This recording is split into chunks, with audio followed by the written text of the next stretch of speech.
السلام عليكم ورحمة الله وبركاته. أهلا وسهلا ومرحبا كسودة بعد الشانل كينا هبة محمد أدن دي سلامي فضلا هذا الشانل ككو عسبتهين سبسكرايب في نصارة لايك شير كومنتي وحقينا بإذن الله كريم إلى هيدين حفظيو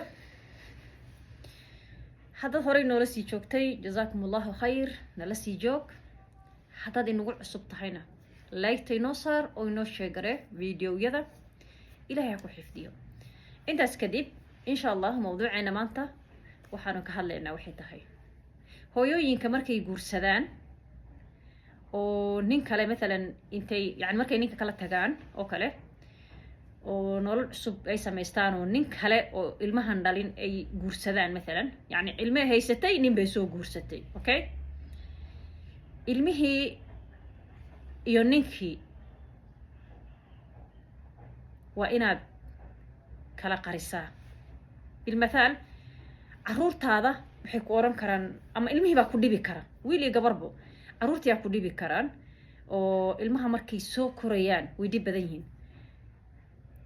hala sheergaraynin ninkaaga le ninkani ilmaha isaga ma dhalin shaqana kuma laha marka ha u sheegin caruurtaada iyo waxanii dhex yaallo dhexdiina because waxaa ku abuurmayo wax la yiraahdo inuu ilmihii hadhowtii ma aragtay qaymahoodii uu hoos u dhigo lianna waxoodii xumaatadoodii baad u sheegaysaa cunugana moogtahay walaalow aan kari la ahay cunugana saan ii dhibaayo gabadhi heblaay ahayd baa sidan iyo sidan iyo sidan ah ilmihii way igu madax adkaadeen waxaan iyo waxaan aabahoodii hataa waa gaaraya asagaan u sheegaysaa ma rabtaa marka ninkan aad soo guursatay inuu adna ku qaymeeyo ilmahaadana qaymeeyo yes haddaa saas rabtid adiga iyo caruurtan ninkan aadan u dhalin sideeda bataatanbo yaa ma aragtay hala wadaagin waxyaalahooda ilmaha markay soo korayaan waa mashaakilaa jiro marka ha u sheegin waxaad adi xalliso adiga caruurtaada xallista adiga ilmahaada isla fariistaa haddaad doontiin isku buuqa idinka xallista waxaan isaga gooni ha ka ahaado storygaas wax soo dhexgelin karo maba jiro isaga warkaas maba isaga inuu soo dhexgalo maba ahanba bataatan adigii isaga isla dhilgaraya afaaro kale iyo wax kale laakiin ilmahaada oo aan ninkan kale u dhasho isaga aadan u dhalin kuwa isaga u dhashay waa caadi laakiin kuwan isaga uusan dhalin oo adiga nin kale aad u dhashay xumaantadooda iyo dhibkooda iyo siday yihiin iyo waxay yihiin hala wadaagin isaga because isaga ma quseeyaan arrintan isaga wax shaqo ah kuma laha arrintaas waxa qofka quseeya ama qofka la doonaya inaad la sheergaraysad u sheegtid waxaa waaye ninkii ilmahan dhale ninkii kale ee ilmahan dhale ee aabahoodii saxda kan waa adeerkood moogtahay waa adeerkood hooyadoodu qabaa laakiin aabahoodii saxda ahaa ayaad ma aragtay aad intaad ilmaha wado kale ama telefoon wax kisto sidaa rabto ugu sheeg noocaa rabto adiga ugu sheeg aad adiga ugu sheegi kartid laakiin ninkaasaa mudan aabahaas ayaa mudan inaad u sheegtid oo dhexdid walaalow saan iyo saan iyo saan iyo saan iyo saan ilmaheeni sidan iyo sidan iyo sidan adiguna yaa haddii la kala tagay bat ilmihii mas-uuliyadooda weli way ku saaran tahay wax u sheeg ka waalid ahaan ha ka jarin ha oran waan kala tagnay khalaas ilmahayga anaa dhexda u xiranayo anaa korsanayo xabadkaan u garaacanaya ilmahayga anaa korsanayo ilmahan haddii aad kala tagteen aabahooda way u baahan yihiin laazim waay aabahooda way rabaan lianna waxay aabahood ka helayaan hataa hadduu aabba xun yahay adeerkan kama helayaan kas aabahood kalsooni buuxday ku qabaan waa aabaha ay ku abtirsanayaan marka way ku kalsoon yihiin haddii hataa ay hooyadood kala tageen laakiin way jecel yihiin aabba ahaan laakiin adi maxaa lagaa rabaa ilmihii inaadan naceeb u gelinin oo مثلا aad ilmaha aad wixii adiga iyo ninkani aad isku furteen iyo wixii adiga ninkani dhexdiina yaalay inaadan ma aragtay aad ilmihii u sheegin saan because ilmihii qodada gelayso ilmihii marka gadaal u gurasho sameynayaan iyo inay aabahoodii ka fogaadaan aabahood waxaad uga sheegtaa wanaag laana hadhowti caruurtii caasi bay kaa noqonayaan markaad u sheegtid dhibaatada aabahood saan waay aabahood kida waay aabihiin saan aha saanan aniga waxaan raayna dad wanaagsan noqotiin aniga aabihiin ha ii jabinina maxaa aabahood ma cadowgooda cadowga haddii adi aad kala tageen cadownimaha usoo qaadanin waa ilmahaagii aabahooda waay ha ka dhiganin cadow xitaa haddaad kala tagteen cadow ma noqon karo cadow ma noqon karo caruur baa ilaahay dhexdiinii ka abuuray marka ha ka dhiganin cadow bedelkii ah kan la sheergarayn lahayd waxyaalaha ilmahaaga khaaska u ah aad u sheegi lahayd asna hadhow uu ilmahaadii tusin lahaa wax la yiraahdo yani qiimo daro yani ilmihii ayuu hadhow wuxuu ku sameynayaa inuu ma aragtay yaso because waa ilmo loo sheegayo wixii ayagii hooyadood ka dhaxeeyay oo maybe cunuga ama ciladu haysta ama gabadha cilad waxay haysta adiga waxan baa jira wixii baad qabanaysaa madaxay xanuunay ilmahan waan ku rafaaday hebelow laana adigu waa ninkaada moogtahay ilmahan waan ku rafaaday waxaan sameeyo ma garanayo ilmahan way i dhibeen ilmahan naftay ii keeneen ilmahan sidan waaye waxoodii aa u sheegaysaa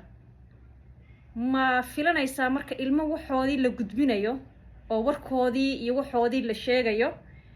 inuu adeerkan qiimeeyo no waad fahmi kartaa wixii meeshaas ka dhalanayo adba caqli baa leedahay ileene waxa meeshaas ka dhalanayo kan marka ilmahaada ammaantid ma hebel wuu wanaagsan yahay hebel wuu fiican yahay heblahay way wanaagsan tahay maasha allah ilmahayga hadal xun ha iga dhihin ha iga oran ilmahayga hadal xun ha waxaa jiro adeera qaarkooda ama matalan ninkan aad soo guursatay nimanka la soo guursado oo adeerka ah story aan loo dirsan inuu galo oo ah cunugan sidan iyo sidan ah kin iyo kan ah xataa aabahooda umaan ogoleen inuu hadal xun ilmahayga ku dhaho so please ilmahayga ii nabadgeli kelimad xun ha iga dhihin haddii markaas idinka ilmo kale ilaahay nii kala siiyey labadiinan kuwan tarbiyayso habayso ku maxun yihiin anaa rabo hal kelimad oo xun ma iga dhihi kartid yaa weylak ilmahaada qaymuu siinayaa uu respecti uu u muujinayaa laakiin markaa ilmahaadii dhibaatadooda u sheegtid oo asaga ooga cabatid sidii asaga inuu dhalo kale dee waa ilmo waxoodii dhanba la hayo siduu u qaymeeyaa marka waayahay ilaa adigaaba ilmahaadii bahdishiyo 24 saac uga sheekaynaysaa dhibaatadoodii adeerkan aa hoos ku wadatid oo saan waay aa leedahay aabahooda u sheeg habaduu canaananaya xornay hooyadiin ikara kuri duu aabo wanaagsan yahay hooyadiin hawaalina hooyadiina watan 24 saac nii taagan waaninayaa markastana waxaa wanaagsan communication in idinka dhaxeeyo aabahan ilmaha dhale iyo hooyadan iyo ilmahaasba in uu wala hadal wanaagsan inuu idinka dhaxeeyo ayaa wanaagsan in xiriirka la jaro ma wanaagsano because xiriir la jaro faa'iido ma laha ilmihii wax kale noqonayaan ilmihii caasiyaal bay noqonayaan ilmihii waxay noqonayaan inaysan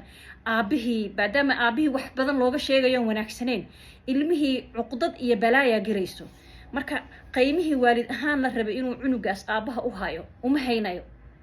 dhinaca kalena wuu ka ololayaa oo aabahana adeerkana la sheegayana isna ma qaymeynayo lianna marka waxaa wanaagsan inaan garanno xageen u soconnaa xageen u jeednaa inteen u jahaysannahay waa la noolaadaay iska noolow aqli ma gasho aqli ma aha yacni matalan waa inaad nolosha aad fahmi kartid ilmahan aan ku rafaadayoon korinayo matalan ama ninkan aan soo guursaday aniga asagaas guursanay laakiin ilmahan aniga ninkaas aan u dhalay dee wax shaqo ku leeyahay ma lahan waa sax waa inay ilmahayga naftirkooda ilmahaas naftirkooda waa inay adeerkan qiimeeyaan adeer ahaan hooyadoodu qabaa waa inay ixtiraamaan labada dhinac marka waa in la is ixtiraamo